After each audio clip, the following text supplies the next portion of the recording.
My dear children, we are going to talk about a very, very complicated but important function of the kidney. That is the renal tubular reabsorption. We have done it last time, but today it is a little bit more complicated. And I want your full attention with me. Now here, you will find a word absorption, means entry of the new substance in the body blood as it occurs in GIT. When we say absorption means something is introduced from outside and then it ultimately goes to blood. As it happens in GIT, whenever we eat something, say carbohydrate, glucose is produced, glucose is absorbed in the small intestine, goes to the blood. This is absorption. Now, another one is the reabsorption. That means the return of the substance from the tubular fluid to the bloodstream. That is, glucose which is absorbed in the intestine goes to the kidney, filtered out, and goes in the tubular fluid. From tubular fluid, when it is say absorbed, we call it as a reabsorbed. It is absorbed again and goes to the extracellular fluid and ultimately to the blood. Whenever we talk about secretion, that means the transport of a solute. Secretion means transport of a solute from peritubular capillaries into the tubular lumen. It comes in the other way of the absorption. Excretion means removal of the waste material from the tubular fluid and then in the urine. So that is the story. We will be repeating again and again. These are the functions. We will do it again. I say resorption. Resorption in the tubular fluid, resorption in the kidney refers to the transfer of the soluble substance from the tubular fluid to ECA. That is, whatever present in the lumen of the tubule, that is transferred to the extracellular fluid and then to the blood. So this is what we call the resorption, reabsorption in the renal tubule. There are two possible reabsorption, active reabsorption and a passive reabsorption. Now, these are carried out by the carrier proteins. Ladies and gentlemen, try to remember what is carrier protein. A molecule which combines with another substance molecule, not the a molecule which combines with another substance molecule, and then it passes through the cell membrane. That is the carrier protein. And we have got three types of the carrier protein. One is called as a unipore, other is called as a sympore, and third one is called as an antipore. Now coming back to unipore means it combines with the material and goes in one direction. Right? One material binds with the one material and goes in one direction. Only one substance. Symport means two or more material. It binds, that is the carrier protein. Carrier protein, the name is the symport, which binds with two or more substances and then they pass through the cell membrane. In case of antipore, again, it binds with the substance and goes in the reverse direction. One goes inside the cell, other goes out of the cell. This is known as antipore, transported in opposite direction. Now, ladies and gentlemen, carrier protein, I'm using the word carrier, not carrier. Carrier means what we are having in our lifetime, and carrier means which carries. So carrier proteins are they act as a pump, and that gets energy from hydrolysis of ATP operated by a special enzyme system present in the cell. Not only by ATP. Sometimes it gets energy from electrochemical gradients. That is, we will see today, it is created inside the cell or the electrochemical gradient, and that is responsible for that kind of. So enzyme that operates as a carrier protein, that is known as, they are the sodium potassium ATPase. This is an enzyme. It activates, it causes hydrolysis of ATP, and that is responsible to provide energy for the transport. Then H-ATPase, hydrogen ATPase. Hydrogen is produced in the cell and transported outside the cell. That is also, and this is also requires energy. Third one is the hydrogen potassium ATPase. we will see that is taking place in the distal convoluted tubule and in the collecting ducts, where the hydrogen and potassium is exchanged. And then calcium ATPase, that is also responsible for the transport of the calcium. Ladies and gentlemen, this diagram shows how the fluid which is produced in the Bowman's capsule by the glomeruli passes through. So this passes through. This is proximal convoluted tubule. This is, it's a descending part of the tubule. This is a loop of Henle, right? Ascending limb of the loop of Henle. This is distal convoluted tubule, and ultimately it goes to the collecting ducts. This is how the fluid passes. We will see it here that normally we produce nearly 125 ml of the fluid every minute, right? And that passes through this tubular system, gets reabsorbed, and ultimately in the collecting duct, only 1 ml is produced every minute. That is the beauty of this one. Now here again I am showing you. This is the glomerulus, proximal convoluted tubule passing down. This is the descending limb of the loop of Henle, descending limb, quite a thin one. Ascending limb up to this level, quite a thin one. And then thick segment of the ascending limb, it goes up to this point. And then it becomes distal convoluted tubule, right? So this is how the tubule passes through. And at the same time, you will find the large number of the capillaries here. You see the capillaries here, right? This is the cortical nephron surrounded by the large number of the capillaries which drains into the vein. This is the juxtamedullary nephron. No capillaries here. So the main function of the juxtamedullary nephron is not the absorption of the nutrients, but to produce a concentrated urine. All right? And then we go to what are the substances which are present in the Bowman's capsule, right? What are the substances there? Now you will find it here. Everything present in the plasma, which is water soluble, and that is filtered out except plasma proteins. Try to remember, plasma protein. Glomerular filtrate is a plasma protein free filtrate, right? And therefore, normally we say no albumin is filtered out, right? Though albumin has got a little smaller molecular weight, but at the same time it is not filtered out. Now, ladies and gentlemen, when this fluid comes in the, what is the composition of qualitative composition? It contains glucose, amino acid, bicarbonates, chlorides, potassium, sodium, urea, other products, water, and creatinine, and albumin. What is the nonsense I am talking to you? I say albumin is not secreted. I say plasma proteins is not not filtered out, and still I say albumin. Ladies and gentlemen, just try to remember this one. Quite an important one. A small quantity of albumin is filtered out.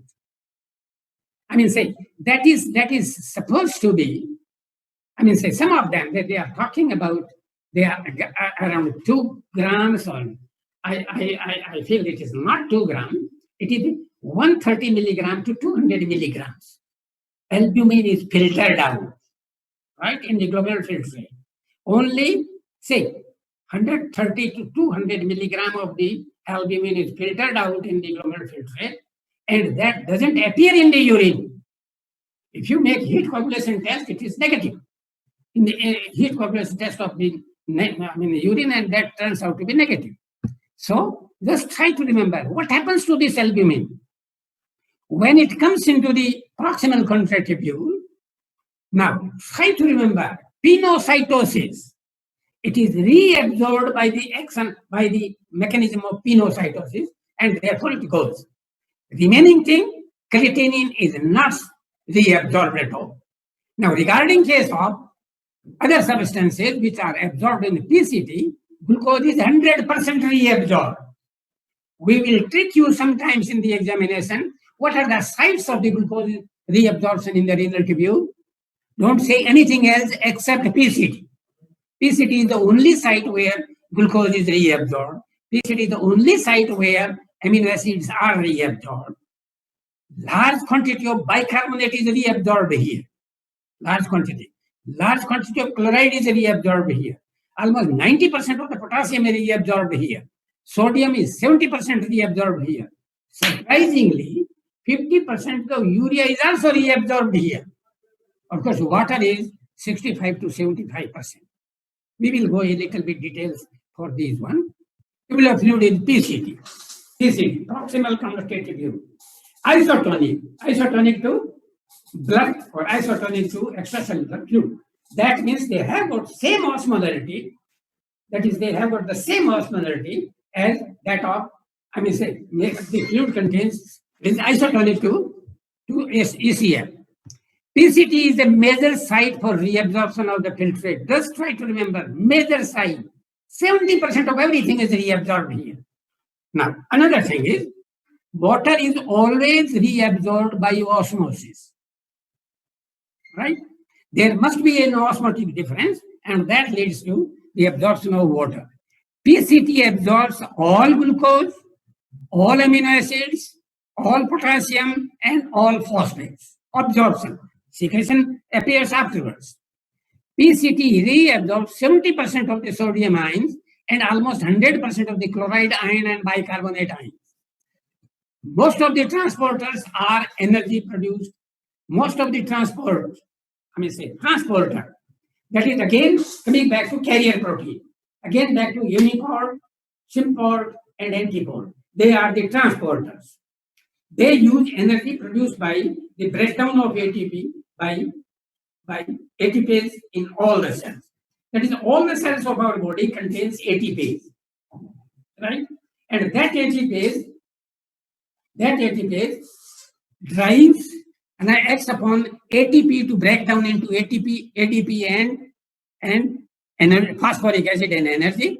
That energy is used to drive the substances out or inside the cell. All reabsorbed substances enter ECF first and then goes to the peritubular capillaries and drained by the veins. This is just to show you, this is not absolutely correct one, but this is just to show you what is happening. Water, osmosis. Sodium, coming back. Here is the sodium. 65% to 70% of the sodium is reabsorbed here. Sodium, potassium, symporters and antiporters, they are used here. Potassium 65% by diffusion. Glucose 100% by symporters and facilitated diffusion. Chloride 50% diffusion. Bicarbonates 80 to 90% facilitated diffusion. Urea 50%. Calcium and magnesium variable. Secretion happens, that is in the proximal tubule. airtime secretion, NF4 secretion, urea secretion, creatinine secretion. At the end of the PCT, tubular fluid is still isotonic. That is, whatever the solute is reabsorbed, equal quantity of water is reabsorbed. And therefore, it remains isotonic. Ladies and gentlemen, isotonic fluid goes to the loop of Henle. Now just try to remember, loop of Henle is also known as nephron loop, because Americans, they don't like the name of some scientists who discovered this one, and therefore they say, if you are going through the American books, then they will call it as a nephron loop, descending limb of the nephron loop and ascending limb of the nephron loop. So this is the what we call the loop of Henle. 15% water is reabsorbed in the loop of Henle. The reason being, this water is reabsorbed not in the tubular, cortical nephron, but in the juxtamedullary nephron. Sodium 20 to 30%, symporters in the ascending limb, thick segment. Potassium again in the thick segment. Chloride again in the thick segment. Sodium, potassium, and chloride, they have got a similar symport, and therefore Bicarbonates needed 20 to 25% by diffusion. Calcium and magnesium, again, here the urea is secreted in the one. In the proximal tubule, it is reabsorbed. But in case of loop of Henle, that is secreted and at the end of the loop of Henle. Now try to remember where ends the loop of Henle? Somewhere in the say glomerular pole of the glomerulus, glomerular pole of the renal corpuscle. That is close to the efferent and efferent artery. There the loop of Henle ends. Thick segment ends there, and distal converted tubule starts. Now, during the passage through the thick segment, what is happening? Now, try to remember is that very fundamental thing is descending limb and loop of Henle, both descending limb, loop of Henle, and a small initial segment of ascending limb that is water permeable. Water can be transported out of the tubule. So whatever the I mean, see, here is what is happening when the water is taking out, but not the minerals. I mean, say it is impermeable to solute, but it is permeable to water, and therefore this water goes out, solute remain inside, osmotic pressure increases. It becomes a concentrated one. As it goes up in the thick segment, what happens? Sodium, potassium, and chlorides, they are reabsorbed, right? Bicarbonate is reabsorbed. Calcium and magnesium, they are reabsorbed, leading to, but thick segment is totally impermeable to water. So water is not reabsorbed. Water remains in the tubule itself, leading to it becomes a dilution. This is known as the dilution segment of the now I'll come back to that point. When the fluid is entering from the proximal tubule into the loop of Henle, it is isotonic. And when it leaves the loop of Henle, it becomes a severe hypotonic. That is, the fluid leaving the loop of Henle, thick segment of the loop of Henle, lot of solutes are reabsorbed, but not water, leading to the fall in the osmolarity. Osmolarity becomes nearly 100 milliosmol. Early distal tubules. Then fluid goes to the early distal tubule, right? In the early distal tubule, divided in two parts, proximal portion and distal portion, right? Distal portion of the distal tubule, the later portion of the distal tubule. So we are talking about early. In the early portion, you will find there is an osmosis of fluid because the diluted fluid is here. That is 10 to 15% of the fluid is reabsorbed. I mean, say sodium and chloride by symporters, they are reabsorbed in the proximal half of the distal tubule. Little bit calcium is also absorbed under the influence of parathyroid hormone. Try to remember it here. In the proximal tubule, now coming back. In the proximal tubule, two important things are happening. Ladies and gentlemen, inactive vitamin D is converted into active form of vitamin D in the proximal tubule. Number two, and that is done by parathyroid hormone. In the presence of the parathyroid hormone, vitamin D is converted into active form calcitriol. Right? That is quite an important one. So vitamin D is produced here in the tubule. Then coming to the calcium is reabsorbed under the influence of parathyroid hormone in the distal tubule as well. This is the late distal convoluted tubule. Ladies and gentlemen, we have absorbed nearly 90% of water, right? Partly in the proximal tubule, partly in the loop of Henle, partly in the early part of the distal convoluted tubule. Here you have to be with me all the times. That is, water is reabsorbed by insertion of the water channel stimulated by ADS. If there is no ADS, a disease is known as diabetes insipidus. We will talk later on. That is what is happening.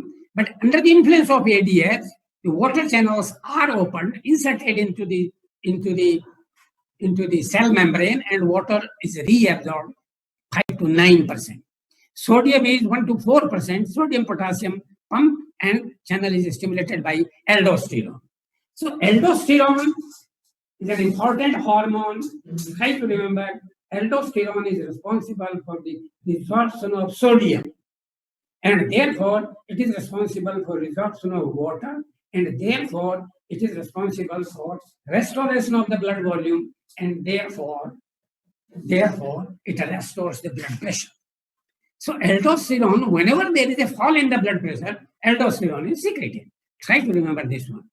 Now, variable amount of HIN are secreted here. Urea is also recycling.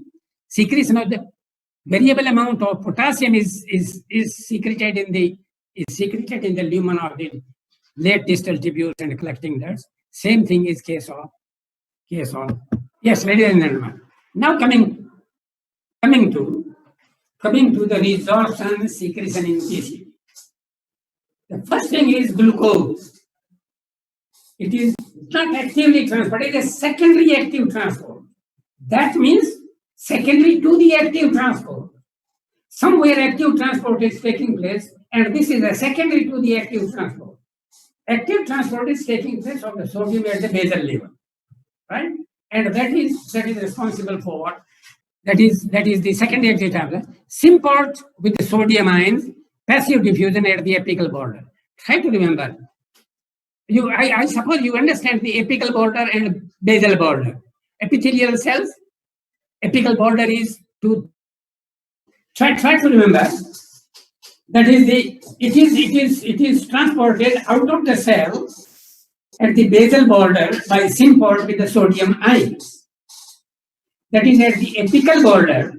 What happens? Both are joining a same symport and they diffuse inside the cell. Now, this is quite an important one just to understand it. Now, primarily, glucose cannot go all alone. It has to go with the sodium. Now, ladies and gentlemen, sodium diffuses at the apical border from the tubular lumen inside the cell. Why? What makes it go inside? Because in the tubular fluid, sodium concentration is 140 milliequivalent. Inside the cell, it is only 14 milliequivalent. And therefore, there is a huge concentration gradient that favors the diffusion of the sodium inside the cell. Diffusion, I'm talking about at the apical border. Another thing what is happening, in the basal border of the same cell, there is a sodium-potassium ATPase pump. That pumps the sodium out of the cell into the basal level, into the ECA, and brings the potassium in. That again creates a sodium deficiency inside the cell. That is again, that creates an electrical gradient. So there's an electrochemical gradient produced as a result of that one. As a result of concentration and electrical difference, sodium goes inside, right? When the sodium goes inside, glucose also goes inside with the sodium. The symport is the same, and therefore glucose gets inside the cell. Once it is inside the cell, with the sodium is pumped out by the ATPase. It also goes out of the cell. So this is how this glucose is reabsorbed and with the sodium, what we call as a secondary active transport. Coming back to this point here. Now, ladies and gentlemen, this is the symport here. This is for glucose and sodium. Both are directing. This is the tubular lumen. This is the tubular lumen. Here is the sodium and glucose are present here. This is sodium glucose transport protein. That is a symport. That is responsible to bring these inside the cell. So sodium and glucose comes here. When it comes here, ATP is responsible to cause pumping of the ATP is responsible for the release of energy, hydrolysis of ATP. ATP is pumped, hydrolysis of ATP is produced, and sodium is pumped out, potassium is taken in. When this is happening, glucose diffuses out. This is the diffusion of the glucose. This is a uniport, diffusion through the carrier proteins. This is how the glucose is going out. Another thing which you will see here. Here is the antiport, sodium and hydrogen antiport, sodium and hydrogen antiport, sodium and hydrogen antiport, sodium and hydrogen antiport is here, right? Now what is happening here? Sodium is taken in and hydrogen is pushed out. Pushing out of the hydrogen is an active process.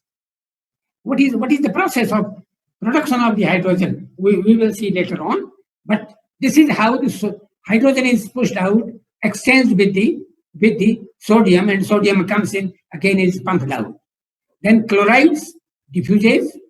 This is a simple diffusion with the exchange with the anions, and then coming of the water. What happens to water? As sodium goes into the cell and out of the cell, and then as glucose goes inside the cell and diffuses out of the cell in the ECA, there is a creation of osmotic pressure. So water goes with that one. So water is absorbed with the sodium and glucose and other solutes. Now how does it happen? Water can enter the cell itself. That is what we call as a transcellular resorption of water. Another one is water can pass through the tight junction between the two cells, that is the paracellular transmission. Tight junction is leaking water, and therefore it can pass through the. This is the transcellular, and this is the place where here is the tight junction. Tight junction provides leakage to water, and water goes out. When the water goes out with that one, so many solutes also taken with that one. That is what we call it as a, that we will call it, sometimes we call it as a, through this one. This is the solvent drag. Solvent drags the substances. Now, another thing, ladies and gentlemen, just try to remember, glucose absorption, reabsorption depends on plasma level. Normally, what is the plasma level? What is your blood level? That is, we normally take it as a 90 to 110 milligram. So average is 100 milligram. Right? Whole glucose is reabsorbed. If it becomes 120, what happens? Again reabsorbed. What happens if there is a 40, 140? When you take a good meal, and after that meal take the ice cream, and after ice cream, then you take a cup of coffee, and like that, chocolate and cup of coffee and everything. Blood sugar level goes to 140, reabsorbed. No sugar appears in the urine. So try to remember, as the plasma level increases, reabsorption also increases. Right? But this happens up to the one level. When the plasma level is 100 to 180 milligram, 180 milligram, no glucose appears in the urine. Urine is the glucose free. But when it becomes 81 or 82, slight traces of the glucose appears. That means 180 milligram blood level, 180 milligram blood level is the renal threshold for glucose. That is, after that one, glucose starts appearing in the urine. Right? That means up to the 180 milligram, whatever the glucose is filtered out, which is around say 200 milligram. Glucose level is 100 milligram, and at this time 180 milligram, 180 milligram in 100 mil, 125 mil filtrate. So it becomes nearly 200 milligram. 200 milligram of the glucose is reabsorbed. Right? No glucose appears in the urine. But if the level is more than that, glucose starts appearing in the urine. If the blood glucose level is 200 milligram, glucose appears in the urine. We call this one as a presence of glucose in the urine, glycosuria or glucosuria. Glucosuria or glycosuria. That is what we call it. If the plasma level is 300 or 400 milligram, a huge amount of the glucose is filtered in the Bowman's capsule. Will that be absorbed altogether? No. The maximum capacity for the renal tubules of all the nephrons 205 million nephron, right? I may say 2.5 million nephron tubules can reabsorb maximum rate at the rate of 350 milligrams. So that is the maximum amount of the sugar that can be absorbed by the tubular cells. If it is more than that, it will disappear. It will appear in the urine. So in all circumstances, the maximum amount of the glucose that can be absorbed by all the tubules is 350 milligram per minute. Sorry, this is the reabsorbed, not the absorbed, reabsorbed by all the tubules. This is known as the transport maximum for glucose. That is the maximum amount of the glucose that can be transported, by the renal tubular cells. In diabetes mellitus, the blood glucose level is always very high, hence glycosuria is always present. Sodium resorption in the renal tubules. Ladies and gentlemen, try to remember this one. Cram it up. Filtered load of the sodium is 600 grams. What is the filtered load of glucose? You didn't notice, I didn't mention. It is every day we filter out, in a normal case, 180 grams of the glucose. That is, if you take 1 teaspoon, 1 sugar in a teacup, then it is enough to make, say 30 to 35 cups of the tea with the glucose which we filter. Here what is happening? 600 grams. That is more than half of the, salt packet, Tata salt packet, more than half that is filtered here. Now, out of that, 98% is sodium is filtered, reabsorbed.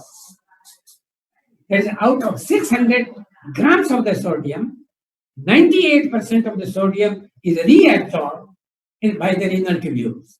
Where it is reabsorbed? 65 to 70% in the proximal contact tubule. There is 20% in the loop of Van Leck. Where?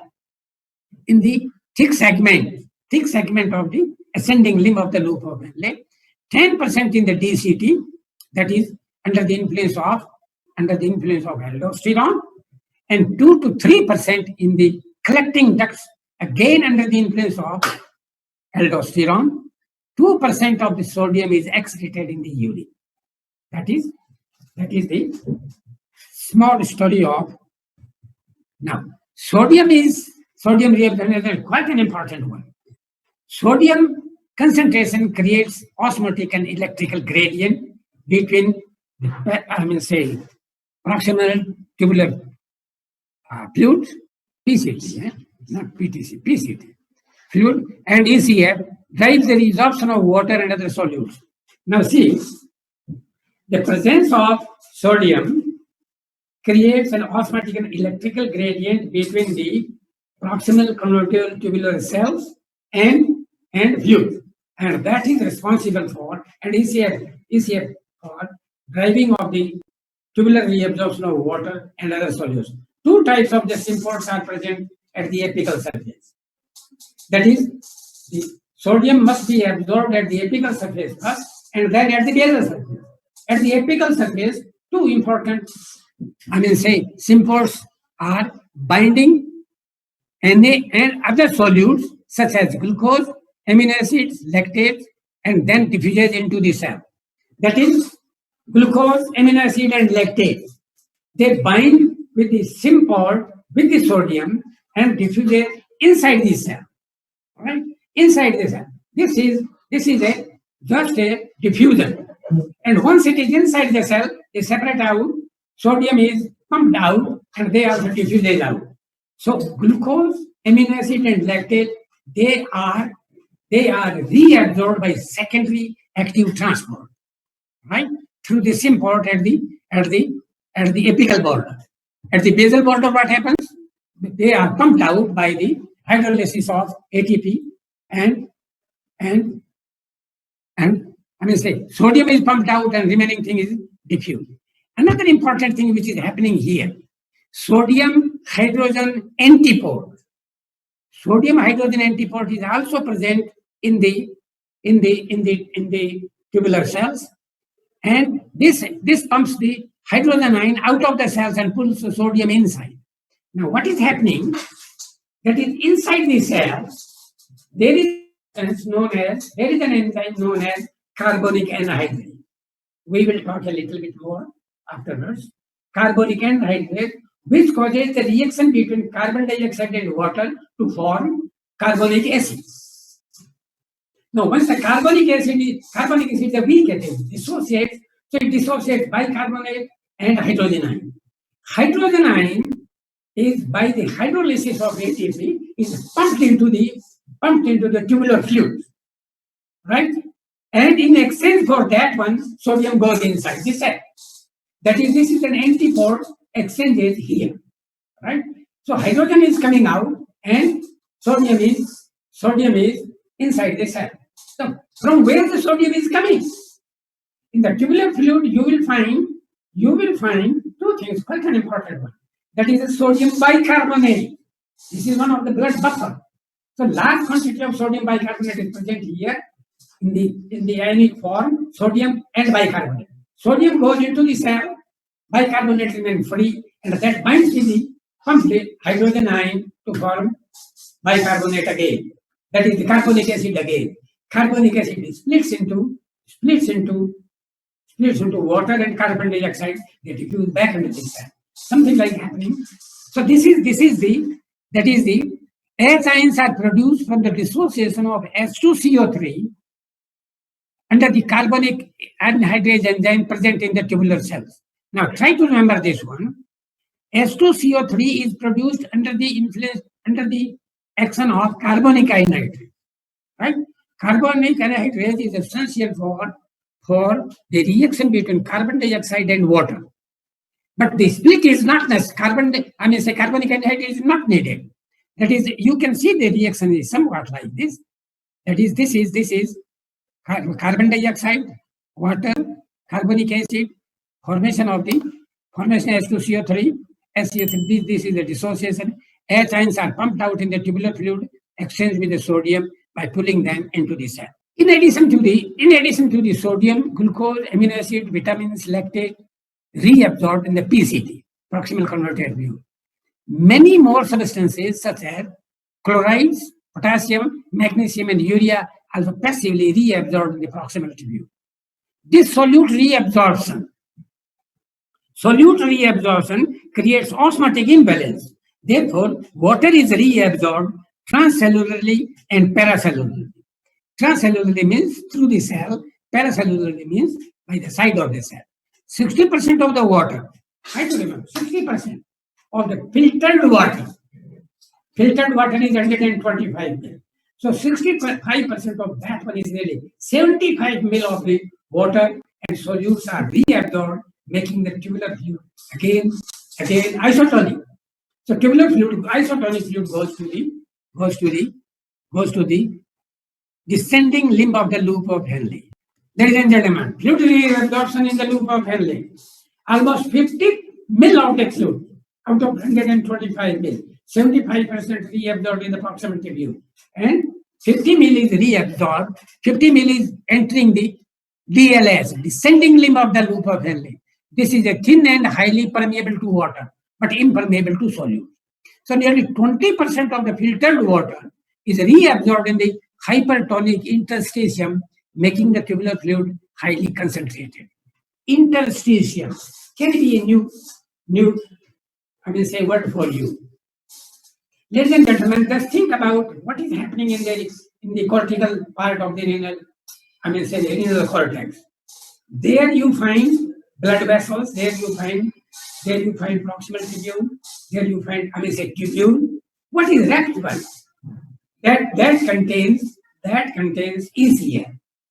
So that ECF in the renal system is known as interstitium, right?